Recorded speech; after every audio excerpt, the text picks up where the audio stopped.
Yeah, I think definitely being on the same team here is super important, because what you really don't want to have happen is to set up this dynamic where it feels to the in-laws you are taking their child away from them.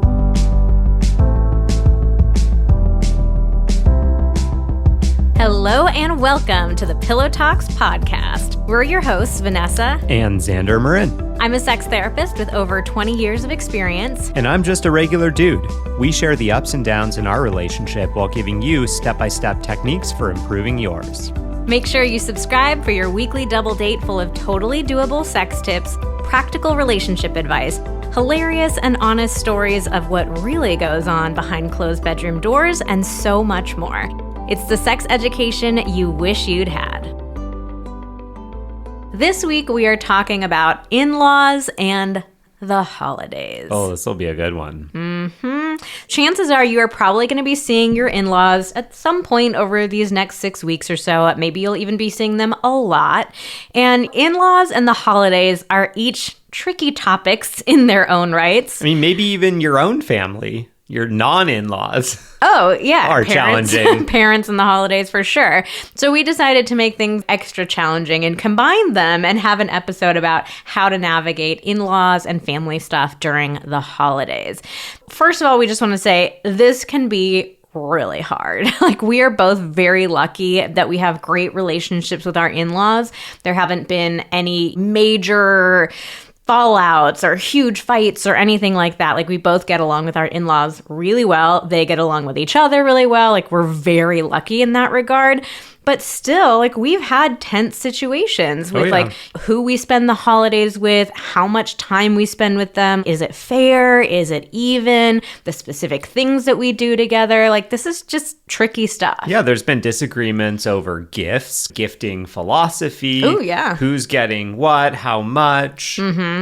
What we decided to do for this episode is to do it kind of like advice column style, similar to our Should We Break Up episode. If you have never listened to that one, definitely give that a listen next. Should we title this one, Should We Go to Our In-Laws for the holidays? I don't know if that's as enticing No, not really. of a title, Should We Break Up? But basically what we did is we went over to our Instagram fam and we asked you guys to share your stories of like tricky situations with your in-laws that you're trying to navigate around this holiday season. So we are going to be sharing some of those.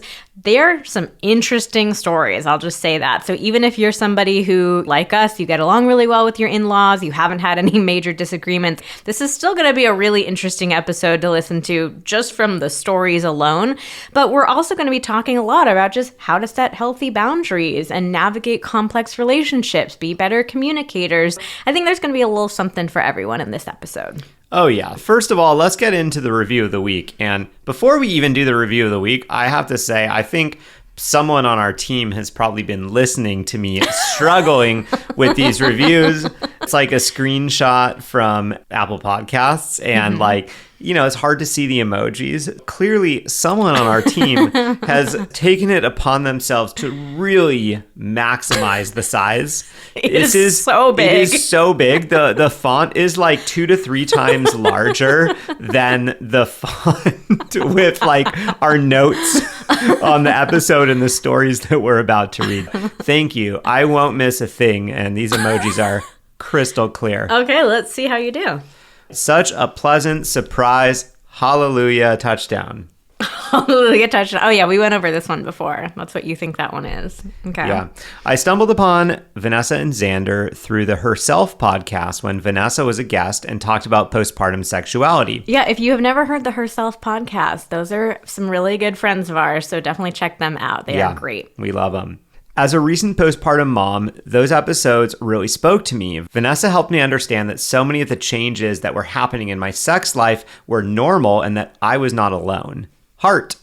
From that moment on, I was hooked and started following her on Instagram, then learned that she and Xander were also having this podcast. What a pleasant surprise. They are a total breath of fresh air, and I love that they are not afraid to talk about awkward or taboo topics. I love how real they are and how approachable they make conversations about sex and sexuality. I look forward to their new episodes every single week. God, what is this emoji? It's like not crying, laughing, but like really happy Squinty-eyed happy. I don't know what you call that one, actually. I would say squinty-eyed laughing. Laughing or just like vigorous, You're just like, vigorous smiling?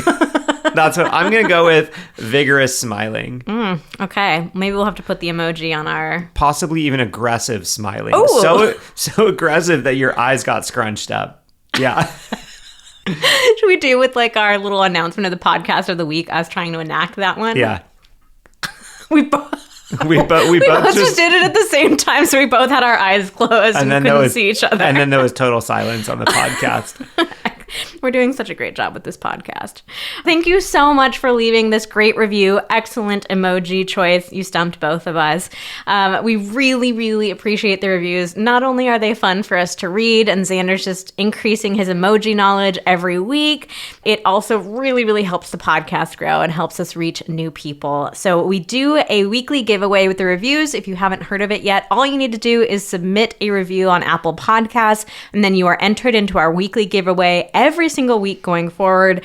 If we pick your review to be the review of the week, then you can DM us on Instagram at Vanessa Marin Therapy, share your situation or what you're going through, and we will send you a personalized private coaching session back over Instagram. So it's just our little way of saying thank you for taking the time to leave a review. All right, so let's get into it. So we're going to be sharing a lot of stories from our audience, and I think the overarching theme in this episode, all the stories are very different, but there's definitely a common thread of boundaries. Needing to have them. Needing to enforce them, etc. What are boundaries? I think it's a word that a lot of us use or have heard of, but don't really know exactly what it means. Basically means the place where you end and the other person begins. Boundaries are all about the behaviors that you will and won't tolerate from other people, the ways that you protect yourself, keep yourself separate from others, protect your own energy. And I think it's really important for us, we teach other people how to treat us. And even around things that sometimes seem like they should be obvious, or like, I shouldn't have to say this, I shouldn't have to tell you that this is something I need. It is still something that we do have to do with everyone in our lives. And there's some really important self-reflection that goes into discovering for ourselves, what are my boundaries and how do I communicate them to other people? A lot of times boundaries can seem almost sort of rude. I think especially when it comes to family, the holidays, a lot of us have this belief of like, you're just supposed to suck it up and deal with it because they're your family or because it's the holidays and it's a special time. But boundaries are absolutely healthy and necessary. Like I will go so far as to say you can't have a happy life without having boundaries. Yeah, and I can imagine that this is really hard with family because inside your own family, you grow up getting a sense for, what are the general boundaries in your family. You don't really come out of the womb being like, all right, I got 10 boundaries that I need to explain and enforce to my brand new family. Like, you can't even talk. So like with your... Thank you for clarifying. Yeah, you're welcome. You're welcome. The baby just comes out with like a little scroll with them all written down. I wanted to dispel, that one person who's going to be like, oh, but why don't we just do that? It would make it so much easier. But okay. Well, you really showed them. Yeah. All right. So, I think that within like a family structure, we are kind of used to maybe not having boundaries or sort of having implied or like understood boundaries that develop over time. But then we become adults, then go off and we have our own lives where our family is involved only sometimes, or we gain a new family via a significant other, a partner, a husband, a wife, a spouse, whatever. And then we kind of get into this weird place of, oh, well, this is like a family. I shouldn't have to do boundaries. Like people should just know what it is that I want and need. We should have these agreed upon, understood boundaries that we never have to talk about. And then the reality is like, no, you're a full grown adult now. You have your own needs. You have your own boundaries. Unfortunately, you aren't living with your family usually for the most part. And you're going to have to just be clear and explicit. This is a boundary when we're together. Yeah, and also the other thing about boundaries is that yes, we can set boundaries with other people, but we can also set them within ourselves. So for example, you could decide for yourself, you know what, I'm not going to engage when my in-law says something that bothers me. Instead of me feeling like, okay, well now I have to like over-explain myself and tell them, and then I'm kind of like giving them permission to keep engaging with me on a certain topic. I can say something like, I don't want to have this conversation, or I can remove myself from the situation. Like there are ways that we can enforce and hold those boundaries internally. So let's get into our listeners' stories. First one that we're starting with, this is the longest one by far, so just bear with me for a minute while I share this story. My in-laws really dislike me. Things have always been kind of negative between us, but it blew up at our wedding where my husband's mom and sister almost didn't come because I didn't invite his sister to my bachelorette trip. They said horrible things about me and my family and my relationship with my husband.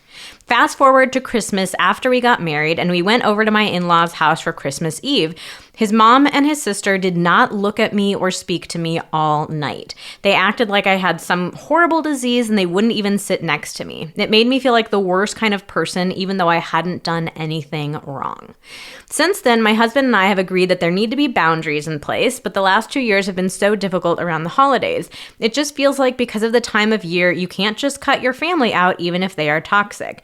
And my husband and I can't seem to agree on acceptable boundaries. I try to realize that they are his parents and he doesn't want to totally cut them off, but the things his mother and sister said about me and my family make me not want to be around them.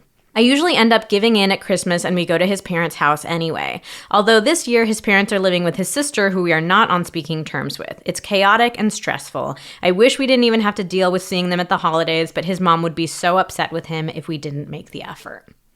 So the first thing that stood out at me when I was reading this one over is I haven't done anything wrong. Oh, yeah. Immediately putting it in a right, wrong, black and white context where there's going to be a winner and a loser of this, which is, I'm sorry to say, but that's just not how this is going to ever get resolved. So it sounds like this all stemmed from the bachelorette trip incident.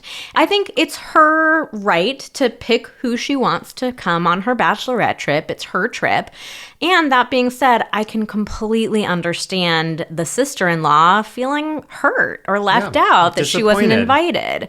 Yeah, so maybe they're not even particularly close. Maybe this woman thought, it was like shocked that the sister-in-law would even want to come along. But the bottom line is that for the sister-in-law, it sounds like she felt left out. And that's an understandable experience.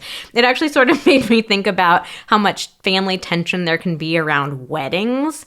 So I'm almost sort of curious, do people think there's more tension around holidays or weddings? We might need to do a poll on Instagram. That's a tough one. I mean, the problem is that holidays repeat themselves every year. But I mean, I guess if you were to think about like if we had to have a family wedding every single year versus holidays every year, what causes more stress? Yeah. Obviously, you're not the one planning the wedding. That would add a whole other layer to it. Yeah. But. So it sounds like the husband's mom and sister really went overboard. They said some really nasty things. They treated this woman really poorly. So I'm not saying they're saints here at all. Oh, yeah. But it does sound like now they're in this gridlock with each other where they both feel hurt. They both feel like the other person's the one who started it. Oh, yeah. Like, they did the definitely bad thing. Yeah, the sister-in-law, I totally understand. She can go, oh, well, she didn't invite me to her bachelorette party. Like, she started it. And, the person writing in is saying, I get to choose who comes to my bachelorette party. You guys started it by saying nasty things. Yeah, you started it by saying horrible things about me. And they've just dug in their heels now. Yeah.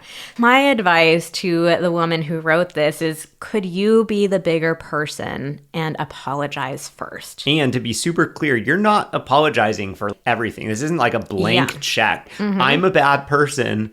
I'm apologizing. This is a limited, narrow, specific apology. Yeah.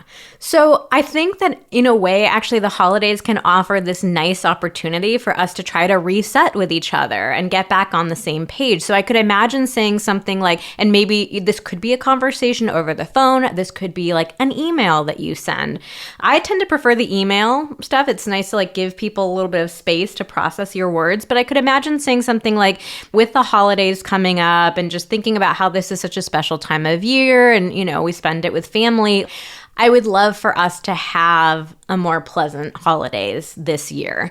And so, I know the last few years have been really tough. I know we've had some challenges in our relationship, and I just want to say I'm really sorry for the hurt that I've caused you. And I really would like us to start over fresh and to make some new traditions and some new memories together. Something like that. And I think that you could even mention the bachelorette party specifically and say, I can imagine it must have been hurtful or confusing that I didn't invite you to the bachelorette party. I'm sorry that I didn't invite you. I would love to be closer with you. I would love to have a better relationship with you. Start over. And start over. And I can see how that feels tough, given that we didn't kind of like start out the wedding festivities like doing something together. And I feel bad about that. I'm sorry. I'm thinking as you're saying that we're definitely going to have to do an episode about apologies, because I know this is so triggering to people. And I can imagine this woman sitting here listening to this and thinking like,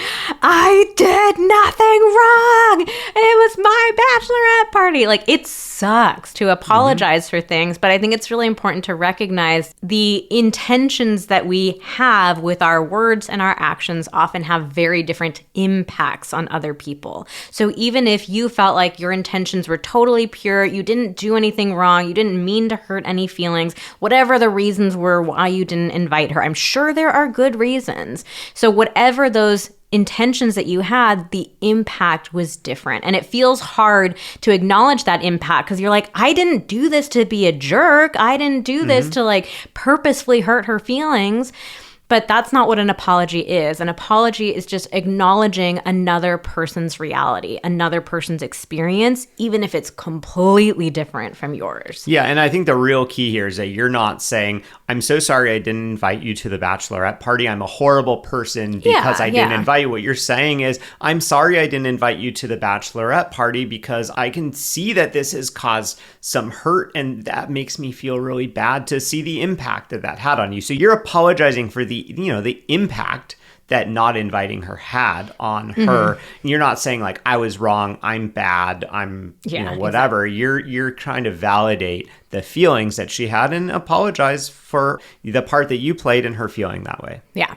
So I think there's also something that we should talk about here around the relationship between the husband and the wife, because this is his family and it sounds like, they've had some disagreements about how do we handle this going forward.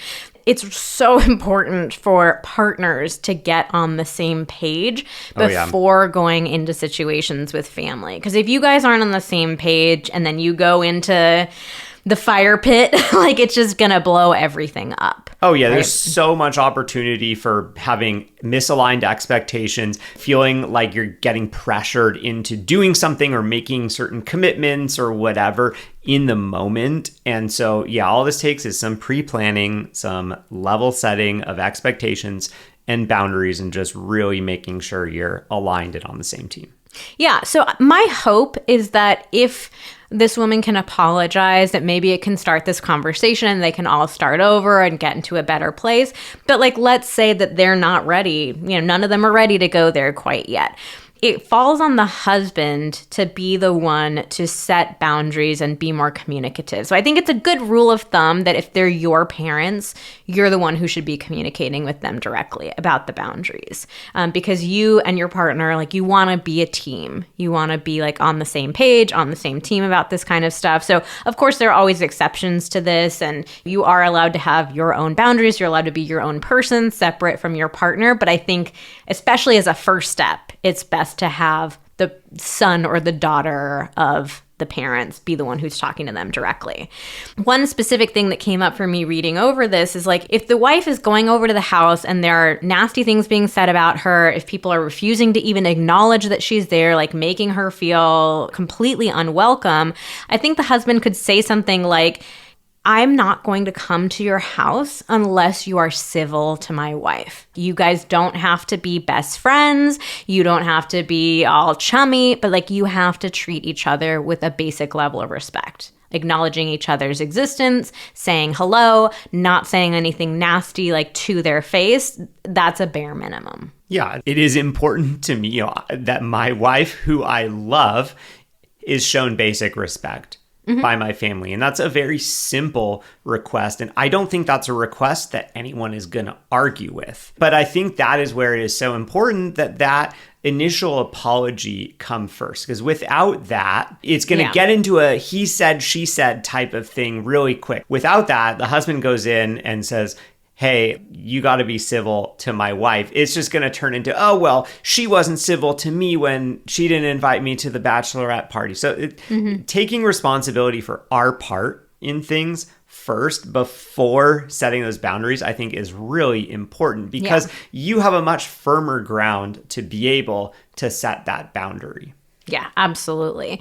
And so even, in the moment, the husband could take some of the responsibility for calling things out too. Like if, let's say the mom says something nasty to the wife in the moment, I think the husband should say, hey, this is a perfect example of what I'm talking about. If you continue saying things like that, we are going to leave, and enforcing that boundary. And I really hope it doesn't get to that. But I do think, because the idea, I'm just thinking of this woman sitting in her in-laws' house, feeling so uncomfortable, having nasty things said to her face. That's awful. Nobody could deal with that kind of situation, right? So, enforcing those boundaries and really sticking up for her, I think that's something the husband should do. Yeah, I mean, I think the mistake a lot of people make with boundaries is that it's pretty easy to identify what a boundary should be or what boundary you want to have. And people are even okay sometimes communicating that boundary. But then I think the enforcement part is where people have a lot of problems, is that we communicate a boundary once and we expect everybody to respect it. But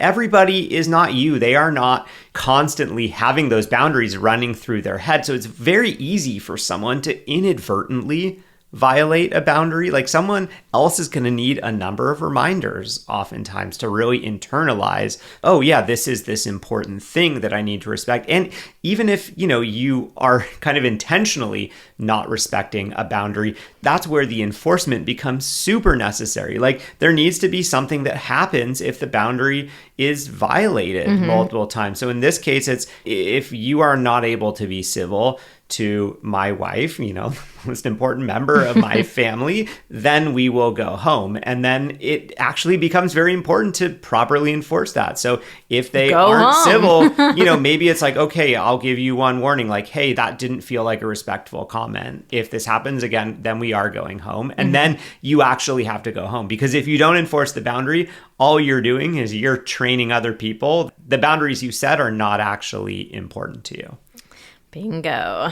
All right. And so one final thing that I want to mention about this one is, it sounds like this is going to be a particularly challenging year if they can't turn things around because it's going to be at the sister's house who they're not on speaking terms with anymore. So I always like to mention that as a last resort, partners can spend time separately with their families. And I know this is not an ideal solution. It could feel really lonely to not spend time with your partner on the holidays, but maybe it's something like you decide, okay, Christmas Eve, we are going to spend it together, just the two of us. But for Christmas Day dinner, my husband's going to go to his family's house. I'm going to go to my family's house, or I'm going to stay at home, by myself and have some relaxing time. You don't have to force yourself to be in a bad situation just because your partner is going to.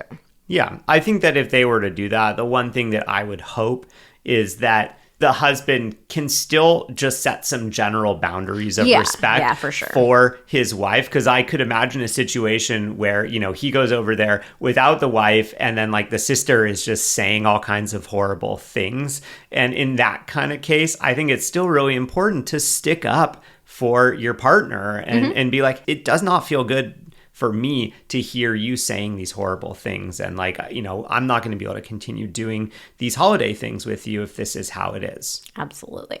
All right, let's move on to our next story. All right, speaking of boundaries, the second one, again, boundaries will be very important, I have a feeling. The biggest issue with my in-laws is that my mother-in-law is never satisfied with the amount of time we give her. She always wants more, and it's a literal emotional meltdown, yes, like a toddler, when the holidays are starting to end. As parts of the family depart, she throws actual fits with crying. It's honestly embarrassing. We found some good strategies over the years to deal with her departing from a public place, making sure pictures are taken early in the day, etc. But overall, the whole experience just sucks and no one wants to be there. It gives me such anxiety of her standing over me asking when we can come back. Why do we have to leave so early, etc., etc. Ooh, this one sounds so tough. Yeah, this sounds really hard. So first of all, I want to congratulate this couple for coming up with some creative solutions for dealing with these emotional meltdowns. It sounds like you guys have been very creative and you have come up with some good options. For me, this one is a reminder of the importance of enforcing those boundaries. Like Xander was saying a few minutes ago, we can't rely on other people to remember and respect our boundaries 100% of the time, especially in the beginning. They are not inside of our heads. They're not going to have the same recollection of our boundaries that we are. I think this is something that they're going to continue needing to talk to the mom about. But that actually stirs up a question for me. If I'm not sure if they've ever actually talked to her directly about her behavior versus the two of them just like changing their behavior to deal with the mom. Yeah, that's a really good question. It's hard to tell. And this is definitely one of those situations where this might seem far-fetched, but it's possible that the mother-in-law is just not aware of what she's doing or how extreme this is coming off to others. Yeah, I mean, honestly, like she might be thinking this is her way of showing her love, letting them know how badly she wants them to be around, how much it pains her when they leave.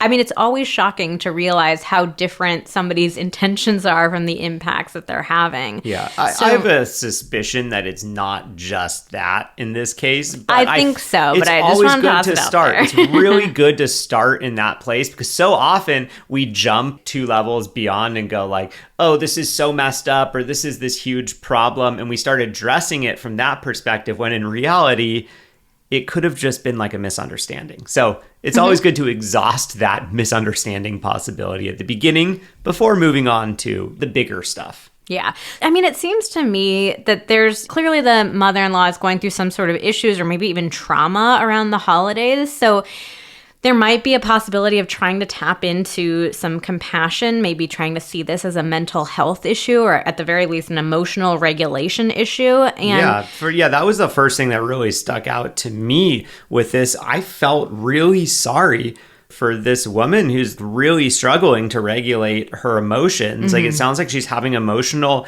outbursts. I doubt she's really in control of them, given that it's like we need to say goodbye in public spaces so that she doesn't have this meltdown. I felt really sorry. It sounds like something really serious is going on for her. This is something that she probably should be in therapy about to discuss, because this is a real serious issue. So this is another one where I think it would be great for the partner. They didn't name any genders here, but the child of the mother, for them to talk to the mother directly. And I would say something along the lines of, we really love you. We want to spend time with you over the holidays. We cherish this time that we get to spend together. And the way that you act when we leave causes us a lot of stress and anxiety. And it makes us not want to spend that time together because so much anxiety comes up. And so I would give her specifics. And you can deliver this in a very kind and compassionate way, not like, you're nuts, why do you do this kind of thing? But just sharing with her, like, it's really a struggle for us to see how emotional you get. And I think you can give her some validation as well and say, like, I understand it's hard to say goodbye. And I understand that you love us and you want to spend as much time with us as you can. And the way that you act is creating the opposite effect of what I think you intend. Yeah. Yeah, I think one other thing that I would add there, because I think they kind of mentioned in this description a bit that it's like challenging for them, and also they kind of allude to like others, like no one wants to be there. I think if you're having that conversation, it's really important to just take responsibility for yourself. Don't try to be like, oh, the whole rest of the family doesn't want to be there. Everybody hates it. All that's going to do is give her space to tear into your argument and be like, oh, well, so-and-so told me it's fine, or, no one else talks to me about it. So just focus on yourself, you and your partner. Like, this is hard for us. Don't bring the whole rest of the family into it. Just talk about your specific relationship with her. And so then with the specific questions she's asking, like, when can you come back? Why do you have to leave so early? What they could do, and I think this would be best coming from the child, her child, is to share with her beforehand, crystal clear, what is the plan of when they're coming, when they're going, what they're going to do together, so that she knows that beforehand. And you can set a boundary around that too and say, Mom, this is the plan of what we're doing. I can understand if it's not exactly how you would want things to be. This is how we have to do it for our family. But like, make space for her. It's okay for her to be disappointed or sad or wish it could be longer. That's fine. And you're still making this decision for your family unit. Tell her beforehand. I would really appreciate it if you didn't ask us questions like, why do we have to leave so early? And when are we going to come back? Because that brings up a lot of stress and anxiety for us. And we just want to be able to enjoy that time with you instead of thinking ahead or, feeling like we have to justify ourselves. Yeah, write up the itinerary in an email, print it out on a piece of paper and bring it, and set a boundary that, it feels stressful to you and she continuously asks. And so when she does that, you are going to just refer back to the email. You can check the email to see the details, Mom. Ooh, I like that. I like that a lot. All right, let's move on to the next one. I grew up with divorced parents and was entirely raised by my mom. The way she loved us was so compassionate and physical in a safe way. She was very reassuring, held our hands when we were sad, or hugged us. She was not afraid to show emotions and allowed us to express ours. When I spend time with my husband's parents, it's really hard for me. They don't love me the way I'm used to receiving love from my family and mom. They're not the lovey physical type. The love feels superficial, and I feel like they like to express their care through gifts like money, gift cards, or dinner. This sounds great, but also comes with a lot of stress for me. I feel like I owe them in return, and I just feel disconnected from them. I feel like I need to physically repay them, but I grew up money insecure / low class and struggled having enough money to eat as a child. The thought of giving up hard-earned money to repay them then gets me stressed.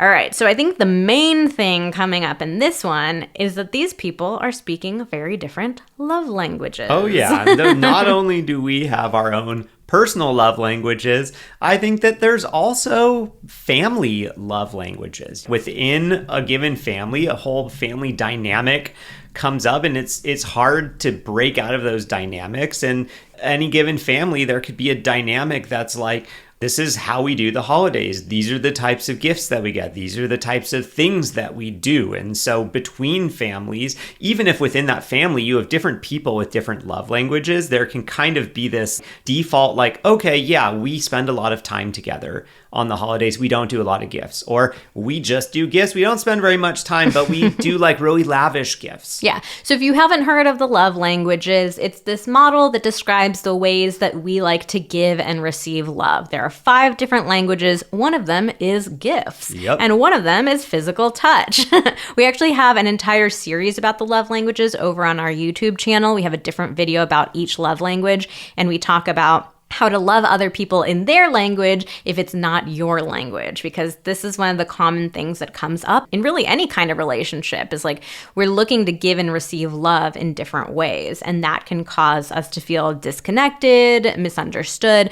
So I think that's the primary thing coming up here is this person is looking for that physical touch kind of love that they're so used to, and instead they're getting a gifts type of love. And neither one of them is right or wrong, better or worse than, it's just that they're different types. So I was sort of thinking it could be interesting to bring that up as a topic of conversation the next time you guys are spending time together. There's love languages tests that you could take. Like you could kind of bring it up in a more like general sense of, hey, have you guys taken this? Let's all take the test together and figure out which type we are. Ooh, sneaky. Yeah. And then you can use that as a way to connect with them.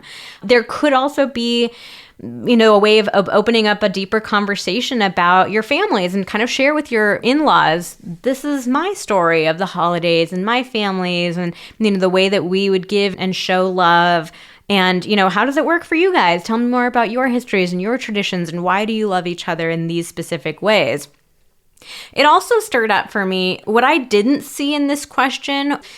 Does this person want to connect with their in-laws in the way that they connect with their mom? So, do they want to be lovey-dovey and touchy and physical with their in-laws? I think that's kind of a first starting place.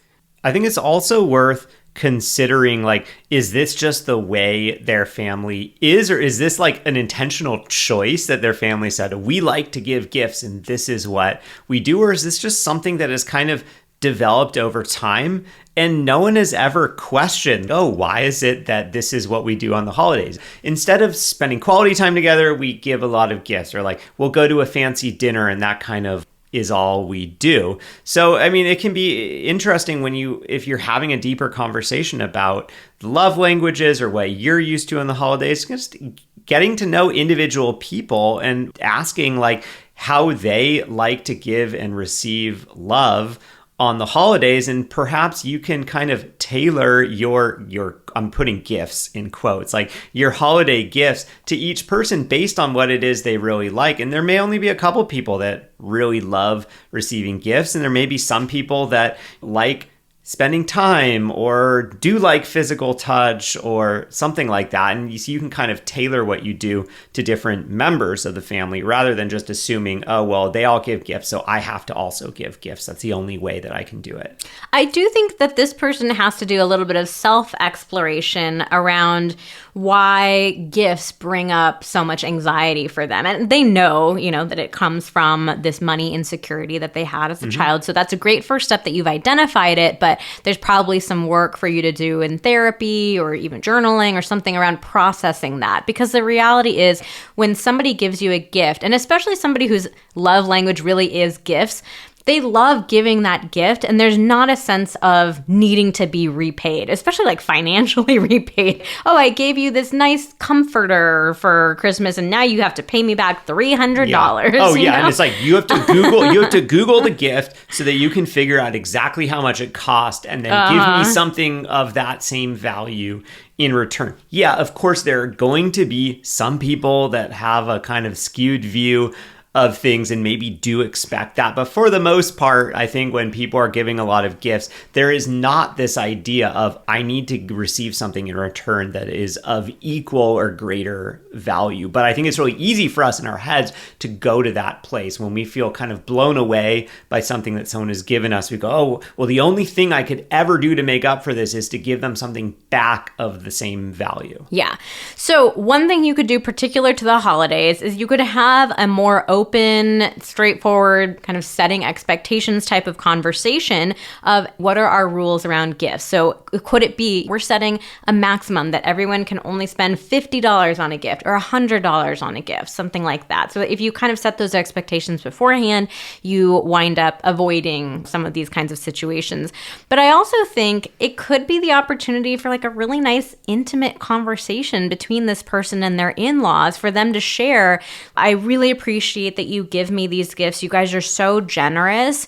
And for me, like, I really struggle receiving them because I have this history with money, this relationship, and you can share with them, be super vulnerable about what your relationship was like with money growing up. So there can be an intimacy there, having that kind of vulnerability. And I bet you'd be really shocked to hear what your in-laws would respond.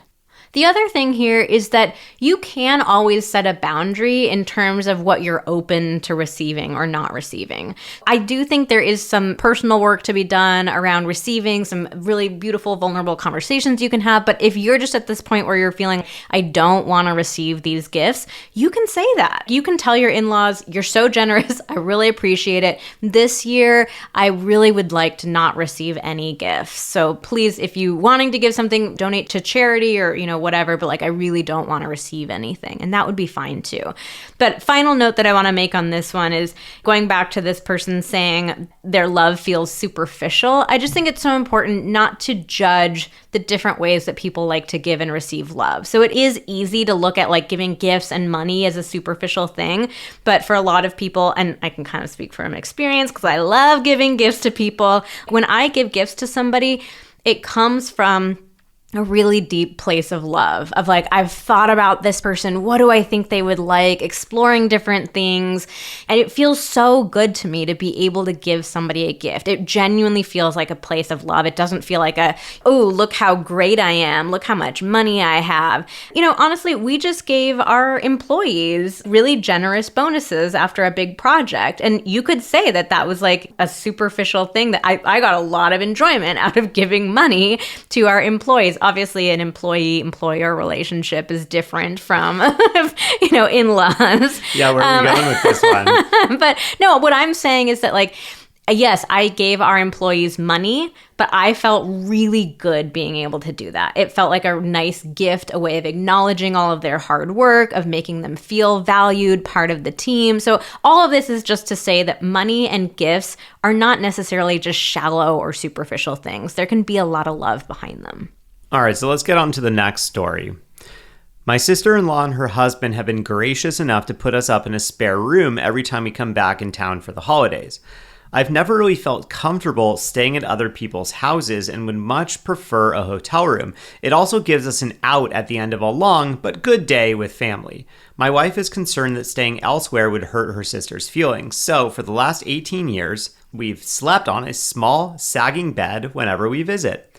Am I the bad guy for wanting to get a room? Is it reasonable that my wife's fear of hurting her sister's feelings keeps us coming back? All right. Very interesting one. And I can very much relate to this one because we have slept in some uncomfortable beds over the holidays. Yeah. We absolutely have. Okay. First thing is, I think that maybe there could be some examining to do on either person in this relationship. So it sounds like one person, I think he's saying he's the husband because he said the bad guy. The husband says he's always uncomfortable staying at other people's houses. That always made me curious. Like, what is going on there? Yeah, like, does everybody have small, saggy beds, or is there something else going on? Did you have a bad childhood sleepover somewhere?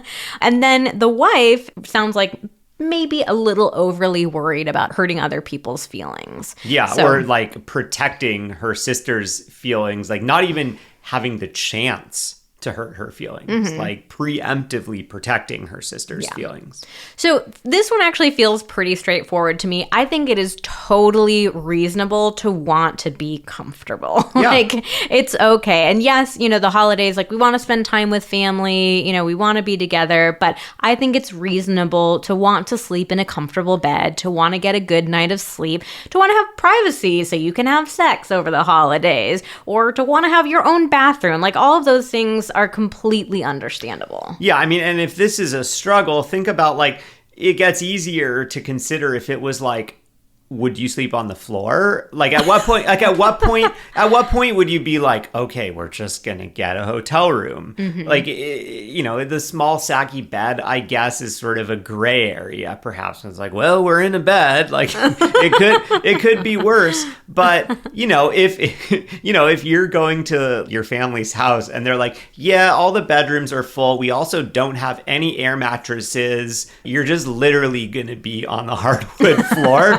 Like, you probably wouldn't have much of a problem being like, you know what?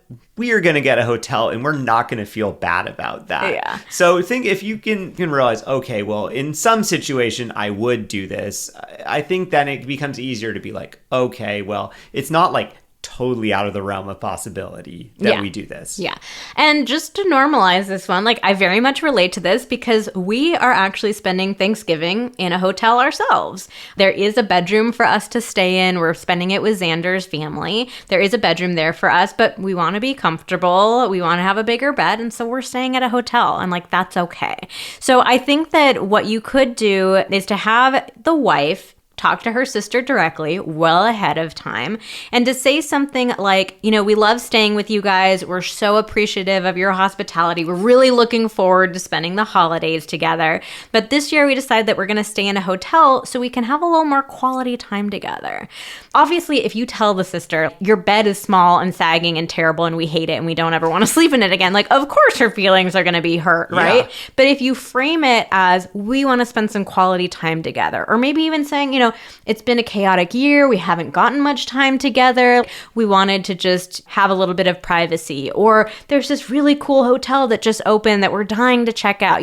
Have it be some other reason, like a positive, good reason why you're wanting to be at the hotel versus a negative, bad, critical reason why you don't want to stay in the sister's house. Yeah. And if your initial thought is, but my sister is still going to hear, oh, well, we don't want to stay with you, or we're not comfortable enough.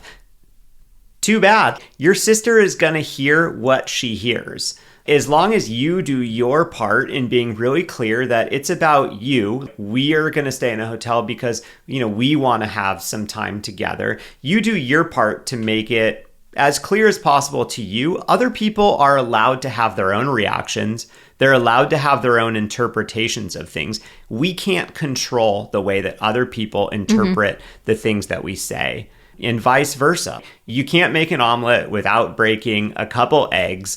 Sometimes you just got to shoot your shot. And if someone else wants to interpret that differently, that's on them. And you get to deal with that after that happens. Don't try to think about all the ways that it could go wrong and then try to prevent all of those things from not happening by compromising yourself. The other thing with this one, I would invite you to consider the possibility that the sister might actually be relieved that you guys go to stay in the hotel room. Yeah, there's I'd say there's a 50% chance that your sister We're like, oh, thank God, now we can have some privacy and we don't have to worry about, not having sex in our own home or having to cater to them 24 hours a day. Hey, what if? Maybe there's a reason why she keeps...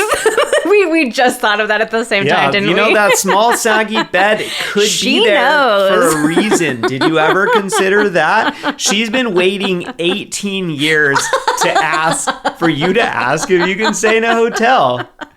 And they've been giving you a small saggy bed, but you haven't gotten the message. Sister's like, maybe this year. Yeah. They're like trying to break in the mattress even more. They're like jumping in the middle. Or they like every year they cut off an inch of the mattress and just shrink smaller and smaller.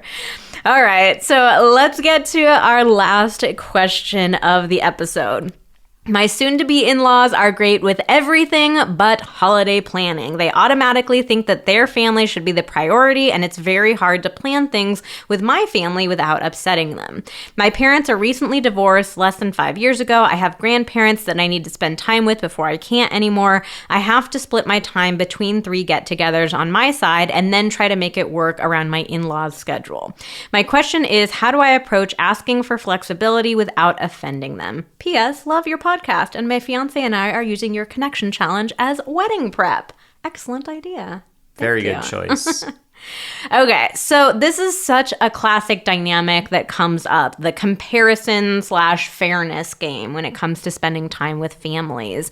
Like we mentioned earlier, like this is something that's come up in our families as well. It's just really easy, I think, for people to feel left out, to, want to know that things are fair and even. And the reality is that there's just absolutely no way to make it fair or make it even. You're just not going to be able to get there. So I think we have to get that idea out of our heads. And it can even help in more extreme situations, which it sounds like this one might be kind of veering into, like to maybe stop giving information about the specific plans that you have with your family, so that your in-laws don't get into that comparison trap of, oh, but you spent like 3 days with them and you're only spending 2 days with us, that kind of thing. What this person is asking for, like, this sounds really reasonable. Like, of course you want to spend time with your family. Of course you want to spend time with your elderly grandparents. Like, that's understandable. And you are allowed to do that. You're allowed to spend that time. Yeah, you are absolutely allowed to. So what stuck out to me a bit was saying, like, how do I approach asking for flexibility? So my question is, why do you need to ask them for flexibility? This is something that is totally understandable. You have family you need to spend time with. You get to spend time with your family. I think that you have a right to visit with all of the respective families, so you can just tell them what your plan is. By asking, it just opens it up to feeling like it's a negotiation, like, oh, would it be okay if we do this? And then they feel like, oh, well, this is our opening to try to like negotiate downward. Like, the important thing is just, what are the things that you need to do? What are the events that you need to go to? Who are the people that you need to see? And then you tell them this is the plan. I'm seeing my family, I'm seeing my grandparents, and I'm seeing you. You're all really important to me. And so this is the decision that I've made, or this is the decision that we've made, so that we can accommodate and see everybody during the holidays. Yeah, and this would also be a great situation to get your partner involved into, to have your partner directly communicate with their family and say, hey, this is our plan. This is what we have to do.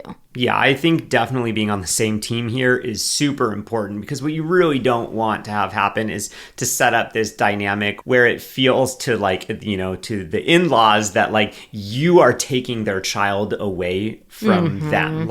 It's so important that you guys are just in lockstep about what the plan is. Yeah, lockstep about what the plan is and whatnot, so that it's really clear to them that this is actually important to both of you. It's not just this person came into our family and is taking one of our family members away to spend time with their family. I mean, as I say that, it sounds nuts. It's just when you get married, when you're in a relationship, you double the amount of family, and there are double the amount of family obligations, and we have to split time. There's no other way.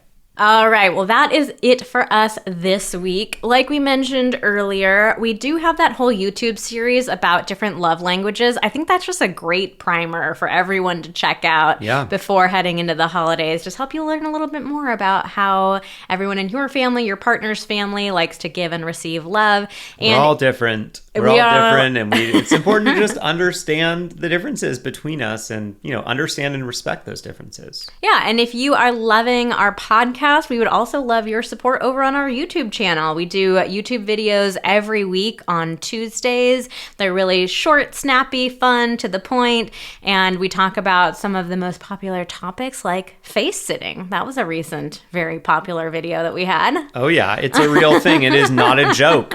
A lot of people have thought that face sitting is a joke. It is no joke. Yeah, so go on over to our YouTube channel. We'll put the link to it in the show notes to this episode. Subscribe to us. Let us know if you see any of those videos and you're like, ooh, that would be a really good podcast episode. I want to know more. Tell me more. Then come and let us know, and we can definitely make a podcast episode out of that too. All right, well, that's it for today's episode of Pillow Talks. Thank you so much for listening. Join us again next week when we talk about what to do if you and your partner have different fantasies. Ooh.